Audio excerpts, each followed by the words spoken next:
போலாமா போமா நீங்கள் தான் சொல்லணும். இப்போ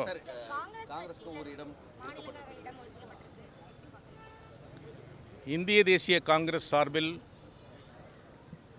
நண்பர் பிரவீன் சக்கரவர்த்தி அவர்களை அகில இந்திய காங்கிரஸ் கட்சி மாநிலங்களவை இடைத்தேர்தலுக்காக வேட்பாளராக அறிவித்திருக்கிறது.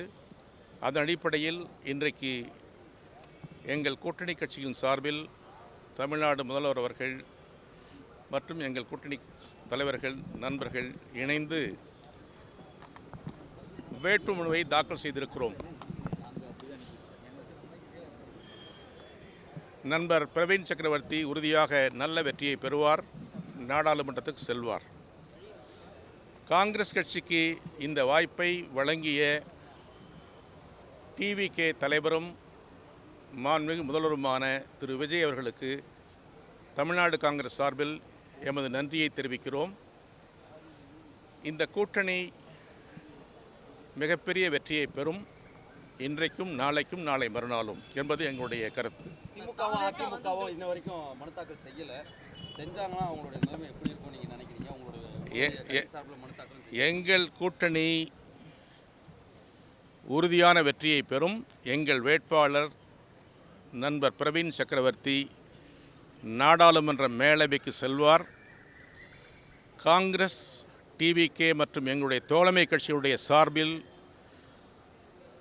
இந்த வெற்றியை மட்டுமல்ல, நாடாளுமன்றத்திலும் சிறப்பாக பேசுவார். தமிழ்நாட்டின் உரிமைகளை பற்றி காங்கிரஸ், டிவிகே மற்றும் எங்களுடைய தோழமை கட்சியுடைய சார்பில் ஒரு நல்ல வேட்பாளராக, நல்ல உறுப்பினராக செயல்படுவார். உங்கள் கட்சி தலைவர் ராகுல் காந்தி என்றென்றும் தமிழ்நாட்டு மக்களை பாஜக ஆள முடியாதுன்னு பார்லிமெண்ட்டில் பேசியிருந்தார். தொடர்ச்சியாக பாஜக இங்கே ஆளுவதற்கான முயற்சிகளில் ஈடுபட்டிருந்தாங்க. இந்த நிலையில் பாஜகவிலிருந்து வெளியே வந்த அண்ணாமலை தனியாக கட்சி துவங்கி இருக்கிறார். அதை எப்படி பார்க்குறீங்க? அங்கிருந்து வெளியே வந்து மீண்டும் ஒரு தனி கட்சி, பாஜக நேரடியாக ஆள முடியாத ஒரு சூழலில் தனி கட்சியா, இல்லை அதை எந்த புதிய கட்சியாக பார்க்குறீங்களா? எப்படி பார்க்குறீங்க அந்த கட்சியை? அவர் கட்சின்னு சொல்லலையே, நீங்கள் தான் சொல்கிறீங்க. இல்லை, தேர்தலில் போட்டியிடும் அப்படின்னு சொல்லியிருக்காரு.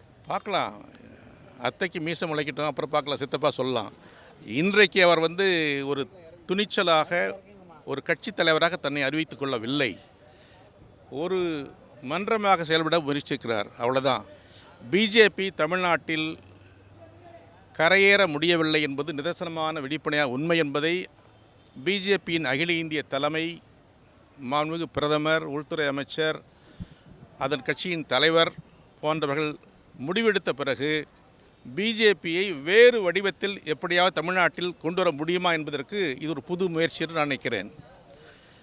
ஒரு கட்சியை விட்டு விலகிறவர் அந்த கட்சியின் அகில தலைவரை சென்று பார்க்க வேண்டிய அவசியம் என்ன?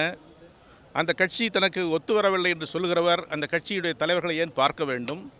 அவரிடமே உத்தரவு வாங்க வேண்டும்? அதற்கு பிறகு வந்து இந்த இயக்கம் ஏன் ஆரம்பிக்க வேண்டும்? பிஜேபி வேறு, அண்ணாமலை வேறுன்னு சொல்ல முடியாது. பிஜேபி இல்லை, நான் பிஜேபி உறுப்பினராக இல்லை என்று அவர் சொல்லட்டும், பிஜேபி கொள்கைகளுக்கு நான் எதிரானவன் என்று சொல்லட்டும், நான் பிஜேபியை ஆதரிக்கமா என்று நண்பர் அண்ணாமலை சொன்னால் அதை வரவேற்கிறேன். ஆனால் அண்ணாமலையை பொறுத்தவரையிலும் அந்த கட்சி தலைவர், அந்த கட்சியின் பிரதமர், அந்த கட்சி முன்னணி நிர்வாகிகளை சந்தித்து, அமைச்சர்களை சந்தித்து அவருடைய அனுமதியோடு இங்கே வந்திருக்கிறார். இது பிஜேபியுடைய அடுத்த ஒரு நாடகம் என்பதை நான் இங்கே பகிரங்கமாக சொல்ல விரும்புகிறேன். கொஞ்சம் பொறுங்க சார், ஏன் இவ்வளோ அவசரப்படுறீங்க? ரொம்ப வேகமாக இருக்கீங்களே.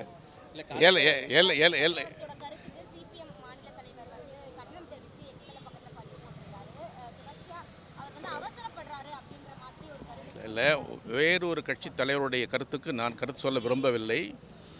எங்களுடைய கூட்டணியின் சார்பில் மாண்புமிகு தமிழக முதல்வர், டிவிகே தலைவர் அவர்கள் தலைமையில் அமைந்துள்ள இந்த கூட்டணியின் சார்பில் இன்றைக்கு காங்கிரஸ் கட்சிக்கு ஒதுக்கப்பட்ட இடத்தில் வேட்பாளராக போட்டியிடுகிறோம். ஒன்று, இப்பொழுது முதலமைச்சர் சந்தித்திருக்கிறார், முதலமைச்சரே வந்து நேரடியாக வந்து வேட்புமனை தாக்கல் செய்திருக்கிறார். அடுத்து எங்களுடைய கூட்டணி கட்சி தலைவர்கள் கூட வந்திருந்தாங்க. இன்னும் சில தலைவர்களை எல்லாம் இப்பொழுது பார்க்க செல்கிறார். எங்களுடைய கூட்டணி தலைவர்களை வேட்பாளரும் அகில இந்திய காங்கிரஸ் செயலாளரும் காங்கிரஸ் நண்பர்களும் இப்பொழுது ஒவ்வொருவராக பார்க்க போகிறார்கள். நண்பர் சண்முகம் அவர்களை இப்பொழுது 4 மணிக்கு சந்திக்கிறார், 4:30 மணிக்கு வீரபாண்டியர்களை சந்திக்கிறார். 5:30 மணிக்கு முஸ்லீம் லீக் கட்சியினுடைய தலைவரை சந்திக்கிறார். விசிகே தலைவர்கள் சார்பில் இங்கே நண்பர் திருமாவளவன் சார்பில் பாலாஜி இங்கே வந்திருந்தார். ஸோ இதுபோல் முஸ்லீம் லீக் தலைவர் அமைச்சர் ஷாஜகான் இங்கே வந்திருந்தார்.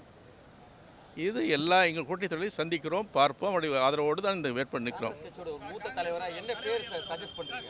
என்ன கூட்டணிக்கு வச்சா? சார் ஒரு நிமிஷம் நண்பர் செல்வ பிறந்தகை தன்னுடைய மகளுக்கான திருமண ஏற்பாடுகளில் இருக்கிறார். ஆகவே தான் அவர் இன்றைக்கு வர இயலவில்லை. தமிழ்நாடு காங்கிரஸ் சார்பில் நண்பர் சிதம்பரம் அவர்கள், காங்கிரஸ் கட்சி மூத்த தலைவரும் அகில இந்திய காங்கிரஸ் செயற்குழு உறுப்பினருமான அவர்கள் காங்கிரஸில் இன்றைக்கு உள்ளே கலந்து கொண்டார்கள். நாங்கள்லாம் வந்திருக்கோம். சட்டமன்ற தலைவர் வந்திருக்காரு, அமைச்சர்கள் கூட இருந்தாங்க. ஆகவே எல்லாம் சேர்ந்து தான் பண்ணுறோம். இதில் ஒன்றும் தனிப்பட்ட முறையில் எனக்கு விருப்பம்லாம் ஒன்றும், எல்லா விருப்பமும் சொல்கிறோம், விருப்பத்தோடு செயல்படுறோம்.